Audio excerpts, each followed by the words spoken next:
বসন্ত পঞ্চমী। মনের জান্নার তরফ থেকে তোমাদের সবাইকে জানাই সরস্বতী পুজোর অনেক অনেক অভিনন্দন।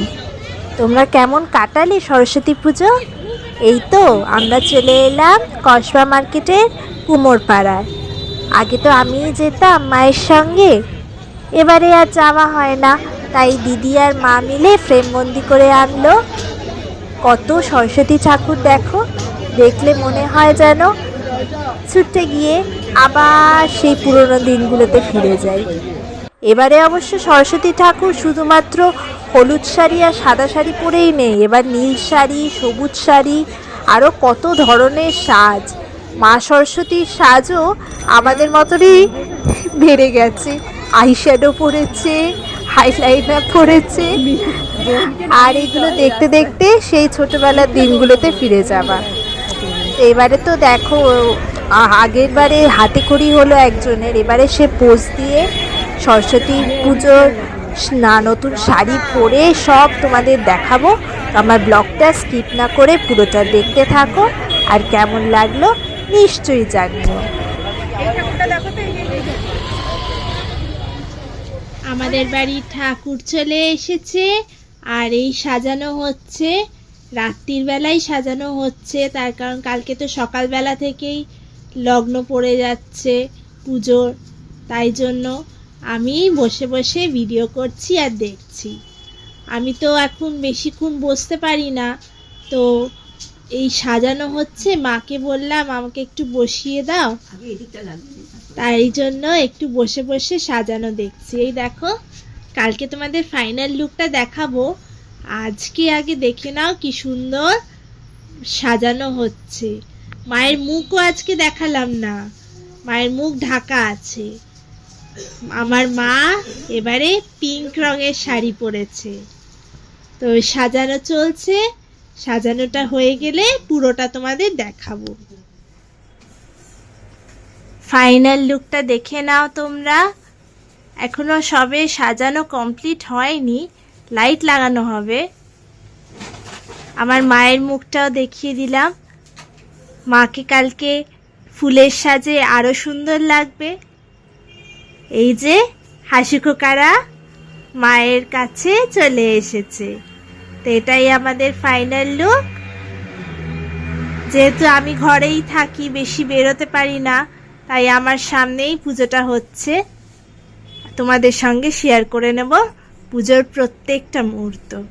এই যে আমার মা সরস্বতী রেডি হয়ে গেছে শাড়ি পরে, আর এখন এখানে সব গোছগাছ হচ্ছে, ফল কাটা হচ্ছে।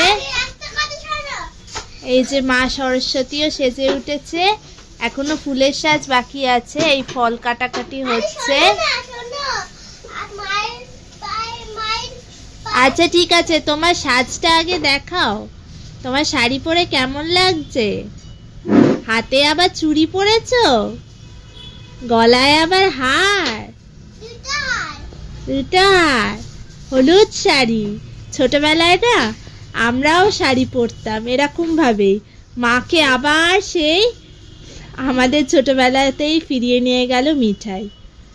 আমরা অবশ্য ছোটবেলায় অবশ্য একটু বড় হয়ে মায়ের শাড়ি পরতাম, আর এখন তো মানে ছোট্ট থেকে আবার কাশিও হচ্ছে।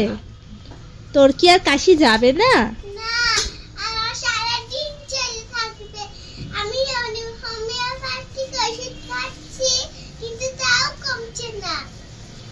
আচ্ছা ঠিক আছে, তোমার সাজ তো দেখা হলো, এবার তুমি পুজো করবে যখন, তখন আবার বন্ধুদের দেখাবো, ঠিক আছে?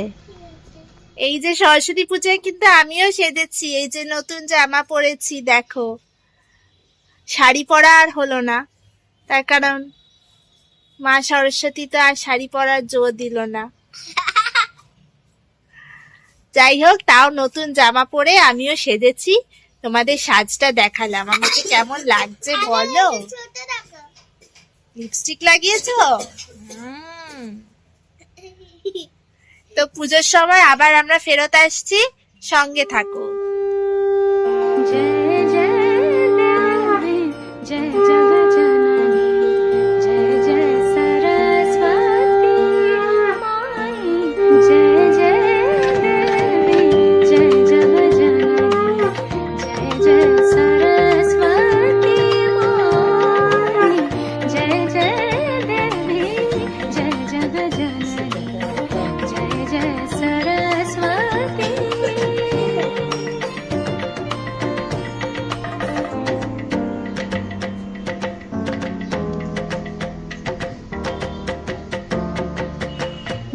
जय भवानी जय शर्वाणी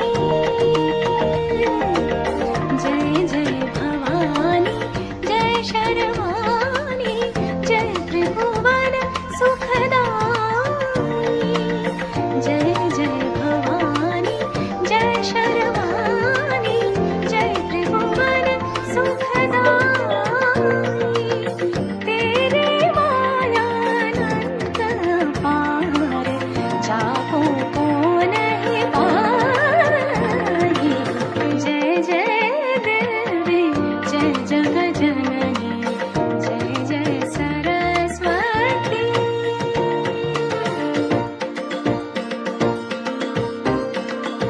না পাওয়ার মধ্যেও সব থেকে বড় পাওয়া হলো মা আমার ঘরে এসেছে। আমি মাকে মন প্রাণ দিয়ে পুজো করতে পারছি।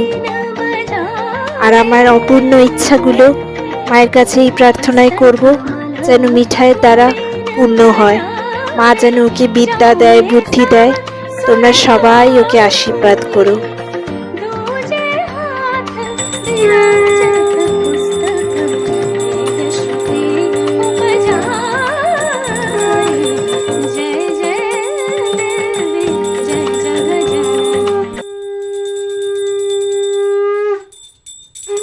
শুধু বাড়ির পুজোটাই দেখালাম, কালকে দেখাবো মিঠাই বাকি দিনটা কিভাবে কাটালো। ব্লগটা তো অনেক বড় হয়ে যাচ্ছে, তো কালকে পাশে থেকো এভাবে।